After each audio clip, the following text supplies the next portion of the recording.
오늘 우리에게 주신 하나님의 말씀은 디모데후서 3장 15절로 17절 말씀입니다. 디모데후서 3장 15절로 17절 말씀입니다.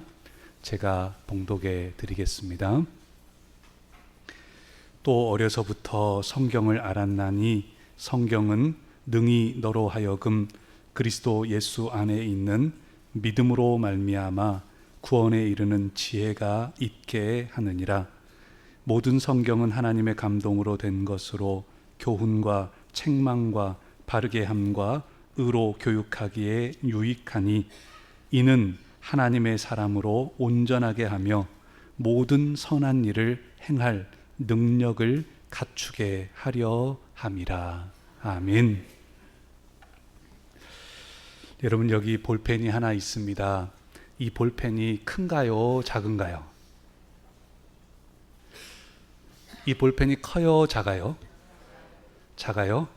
근데 이 볼펜은 제 손가락에 비하면 큽니까? 작습니까? 크죠? 사실은 볼펜이 크다 작다는 기준이 있어야 됩니다.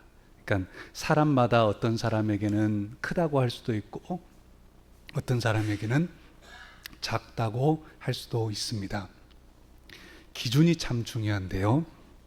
오늘 말씀에서도 종교개혁주의를 맞아서 기준에 대한 부분을 함께 말씀을 나누려고 합니다. 보통 우리가 중세시대라고 하면 고대가 끝나고 중세 그러면 약 한 1000여여 시간 동안을 중세로 보자라고 할 것 같으면 그때에 많은 이들이 중세시대에 교회들이 어떤 이들은 중세시대의 교회가 건물들도 화려하고 크고 높고 또한 왕성했습니다. 그래서 그런 부분들을 강하다고 말할 수도 있는 사람이 있는 반면에 또 어떤 이들은 중세시대를 암흑기다라고 교회의 암흑기다라고 말할 수도 있습니다. 중요한 것은 여러분 뭐라고요? 기준이 중요한데 예를 들면 이렇습니다. 동로마로 불렸던 콘스탄티노플, 지금의 튀르키예의 이스탄불입니다. 그 이스탄불에 가보면 지금 성 소피아 성당이라고 하는 지금 현재로는 이슬람 사원으로 사용하고 박물관처럼 임시로 조그만 공간을 또한 보여주는 그런 곳이 있습니다.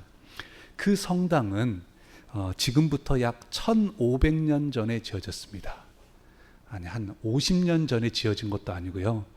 1500년 전에 지어졌는데 가로가 69m, 세로가 75m. 우리나라 평수로 말하면요. 몇 평 정도 되냐면요. 건물 하나가 1500평입니다. 우리나라 평수로 15평이 아니고 1500평 되는 건물이 1500평 된다는 겁니다. 건물만. 근데 그 건물 단층이 1500평인데 그 성당의 맨 위에 돔으로 이렇게 딱 씌워져 있는 돔이 있는데 그 돔 끝에리, 그러니까 맨 위쪽이 지하 이제 밑에서부터 위에를 높이를 재보면 몇 미터냐면요, 54m입니다. 그러니까 대략 아파트 18층 높이입니다. 이 건물을 몇 년 전에 지었다고요? 대략 1500년 전에 지었다는 겁니다. 얼마나 놀라운지 모릅니다. 가서 보면 벽화도 그려져 있고 그 벽화에는 금으로도 칠해져 있는 경우들이 있습니다. 화려하기에 너무나 화려하고 또 그러면서도 웅장하고 문도 우리 교회 문처럼 유리문으로 요만한 문 정도가 아니라 나무 문으로 되어 있는데 나무 두께가 막 이만큼씩 됩니다. 어마어마합니다. 문 길이가 여기 바닥에서부터 저 높이 정도까지 됩니다. 어마어마하게 큽니다.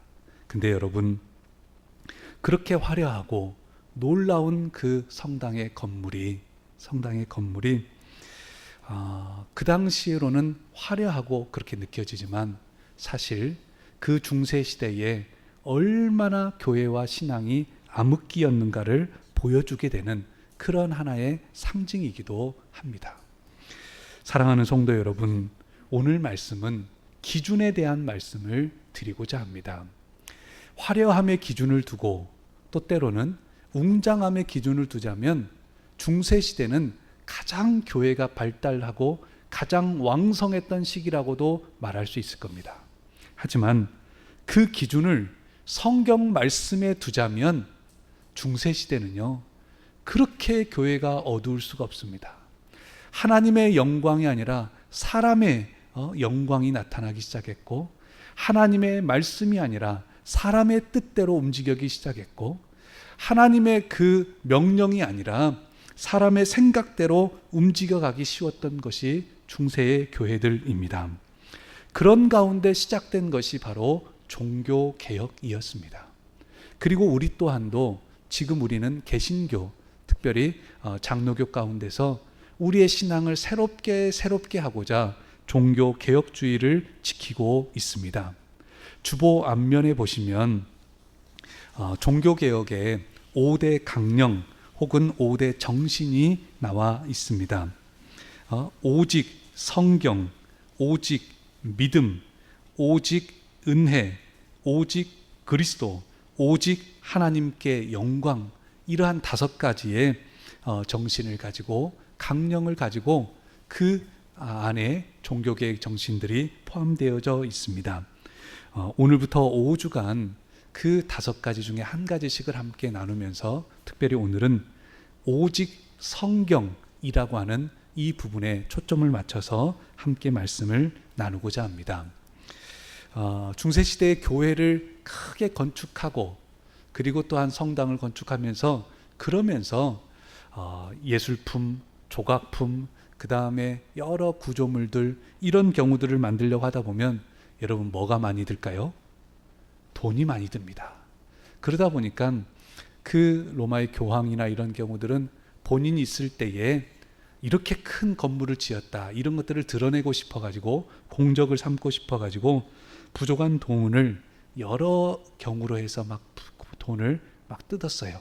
근데 그 중에 하나가 로마 교회의 공적금, 공석금이라는 게 있습니다. 공석금. 그러니까 자리가 비었을 때에 그 자리, 빈자리에 있었던 그 금액들은, 그 월급은, 그 록은 교황에게 보내졌다는 겁니다.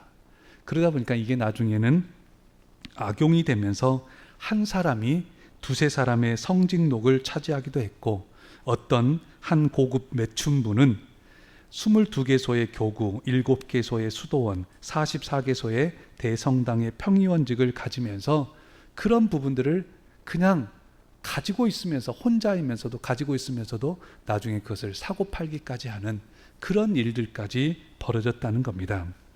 얼마나 사실은 부끄러운 일입니까? 얼마나 안타까운 일입니까? 성경 말씀을 기준으로 하자면 너무나도 부끄럽고 안타까운 일인데, 그들은 그것을 전혀 부끄러워하지 않았습니다. 왜냐하면요, 그들에게는 교황의 권위가 성경보다 더 높았습니다.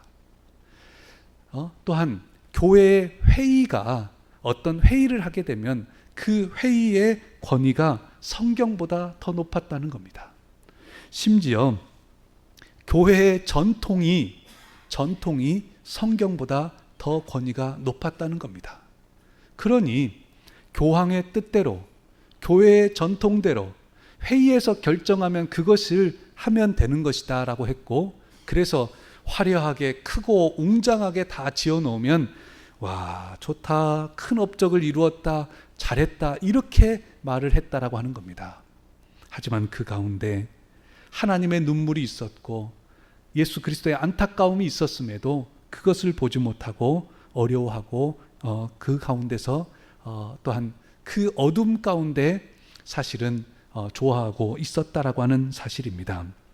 오늘 말씀 디모데후서 3장 그리고 디모데후서는 사실 사도 베드로가 에베소라고 하는 튀르키예의 남서쪽에 있는 이 에베소에 있는 그 목회자였던 디모데에게 보냈던 편지, 전에 보냈던 편지가 아니라 후에 보냈던 편지라고 해서 디모데 후서입니다.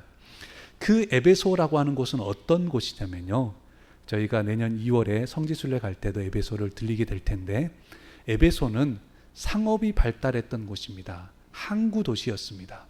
그리고 그 에베소에서는 얼마나 그 도시가 번창했던지, 지금 우리는 아스팔트가 깔려 있는, 콘크리트로 이렇게 포장되어 있는 그런 곳이잖아요. 또 혹은 흙으로 되어 있지만, 거기는 에베소라고 하는 도시는 그 길이 널찍널찍한 큰 돌들로 길들이 쫙 깔려져 있습니다. 어떤 길들은 조그마한 돌들이나 여러 구조물들로 해가지고 모자이크로 예쁘게 길들이 다 포장되어져 있습니다. 2000년 전이 넘는 그 기간에 수세식 화장실이 있습니다. 또 그리고 또한 책 한 권 가격이 집 한 채 가격 정도 된다라고 한다면 그 책 한 권이 책 한 권이 아니라 수만 권에 이르는 도서관도 있었습니다. 수천 명, 수만 명이 들어가는 원형극장도 있습니다. 지금의 아테네의 파르테논 신전보다 더 크고 더 넓었던, 웅장했던 아데미 신전도, 우상의 신전도 있을 정도로 어마어마한 도시가 에베소였습니다. 근데 그곳에서 누가 목회를 해요? 디모데가 목회를 하고 있습니다. 그곳에서 목회하고 있는 디모데, 사실은 많이 힘든 경우들이 있습니다. 여러 우상들도 많았습니다. 그리고 또한 말로 다 할 수 없을 만큼 그 도시는 타락했습니다. 심지어는 인류 최초의 광고판이라고 할 만큼 커다란 이 돌판이 바닥에 딱 깔려져 있어요. 거기에 보게 되면 하트 모양도 있고, 그 다음에 사람의 발바닥이 딱 그려져 있고, 그리고 또 옆에는 돈 모양도 이렇게 되어 있습니다. 그 의미는 뭐냐면요, 그 길로 오게 되면 사랑을 할 수 있다. 그러면서 그 길로 가게 되면 돈을 내고, 그러면서 창기를 만날 수 있다라는 거예요. 그 대신 그 발자국을 딱 해놨는데, 발 모양을 해놨는데, 그 발 모양보다는 작은 사람은 오지 마라. 성인이 안 됐으니까, 어리니까 오지 말고, 그 발 모양보다는 큰 사람은 언제든지 와도 된다. 이런 광고판이 공공연히 길 바닥에 있을 정도입니다.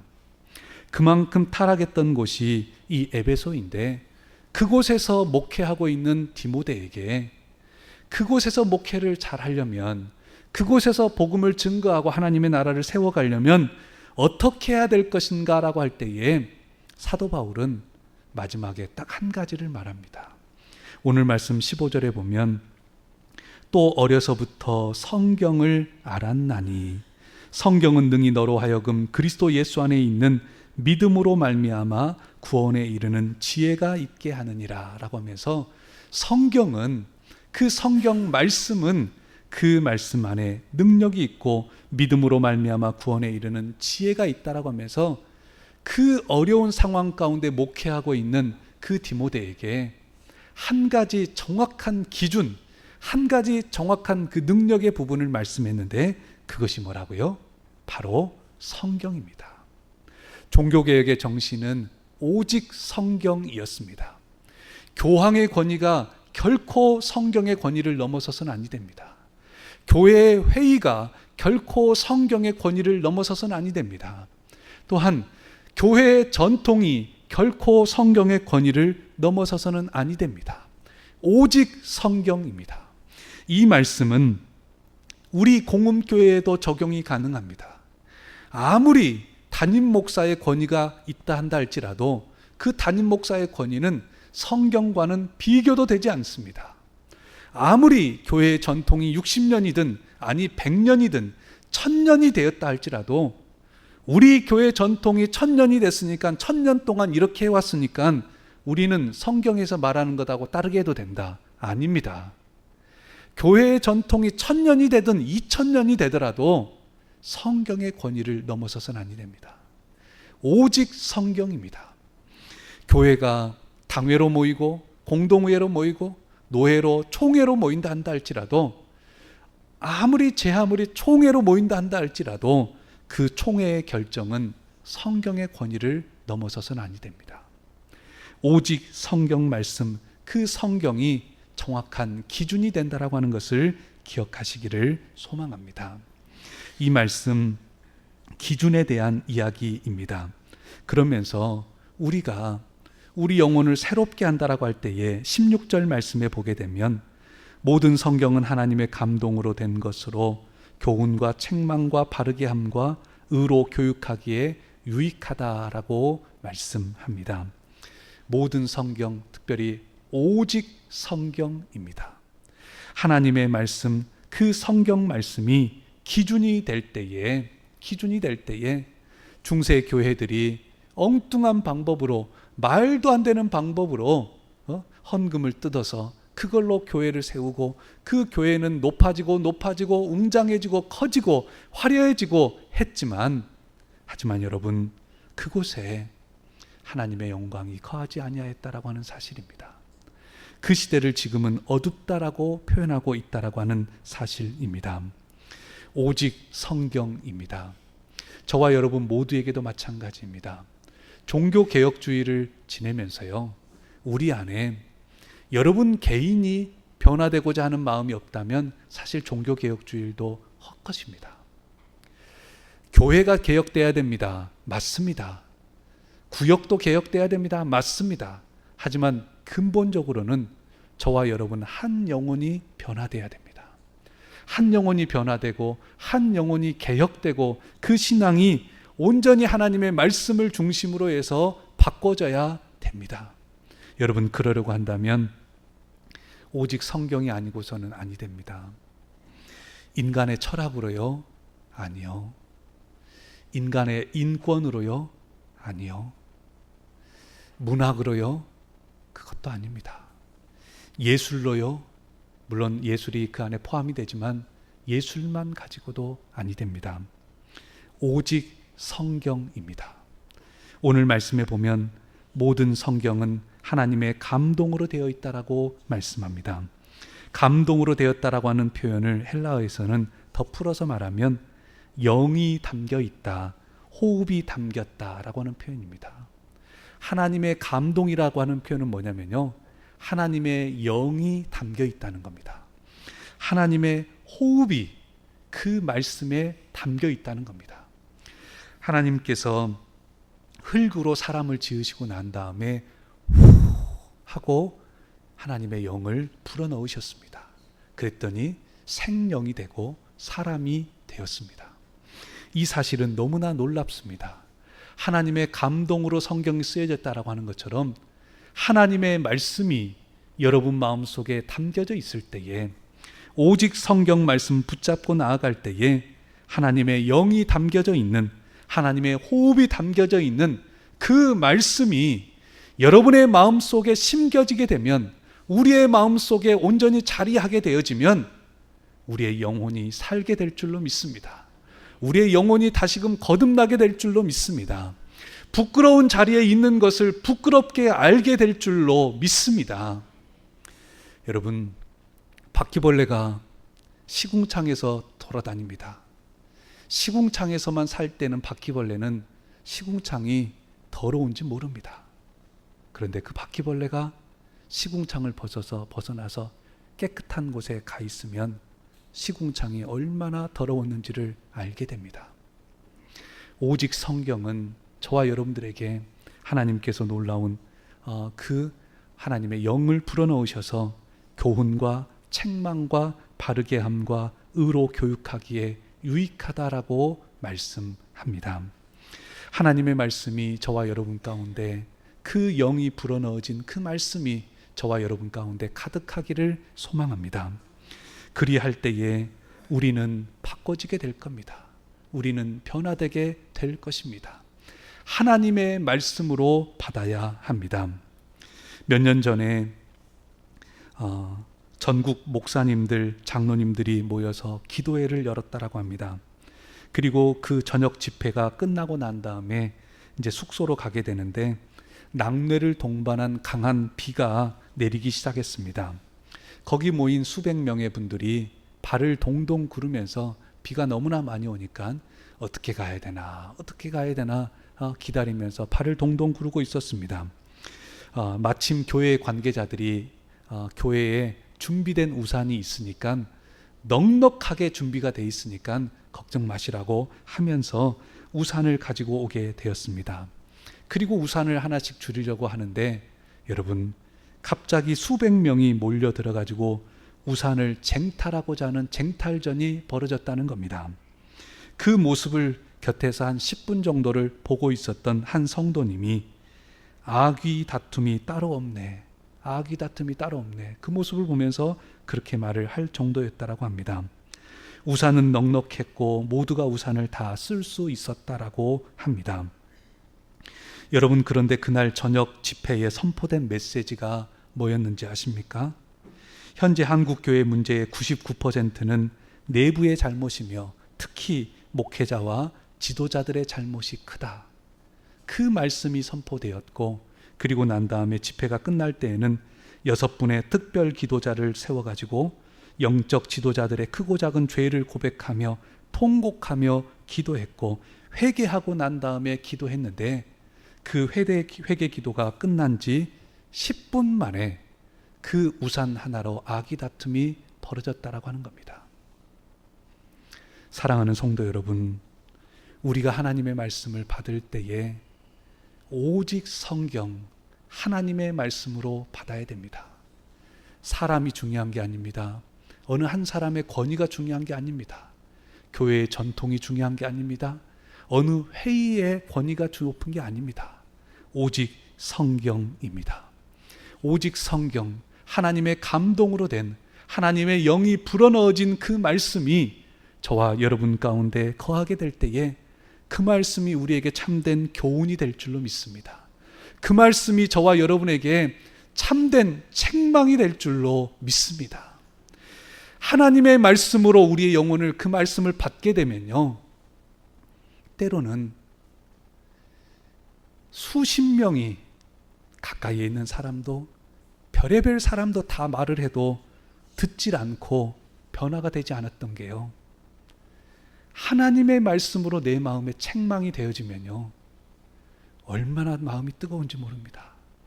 얼마나 부끄러운 줄 모릅니다. 하나님의 말씀이 책망의 말씀으로 정말로 내 영혼에게 들려지기 시작하면 여러분, 그 영혼은 변화되게 되어 있습니다. 사랑하는 성도 여러분, 우리의 신앙은 어떻습니까? 돌이켜보면 어떻습니까? 작년 한 해 동안, 지난 5년 동안, 지난 10년 동안, 지난 20년 동안, 아니 지난 50년 동안 우리의 신앙은 어떻습니까?